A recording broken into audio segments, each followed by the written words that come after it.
Explicació de vot, iniciativa.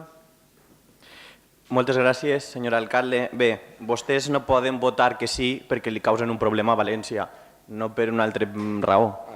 I m'ha fet gràcia, ja has arribat la nova consigna i ara se diu optimització econòmica. I anant al diccionari de sinònims i antònims vol dir retallades. Vostès parlen d'optimització econòmica quan volen dir retallades. I diu, cal buscar alternatives, cal finançar-se millor, estic d'acord, cal un finançament molt més just per als ajuntaments.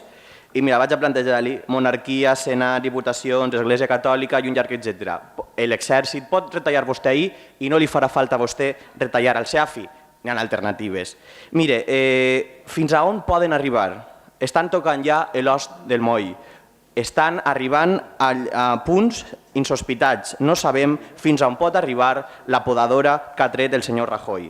Miren, he sabut que no tinc excessivament simpaties per la senyora Aguirre, ni molt menys per el seu discurs en contra de les autonomies, ni molt menys a favor de la recentralització de l'Estat.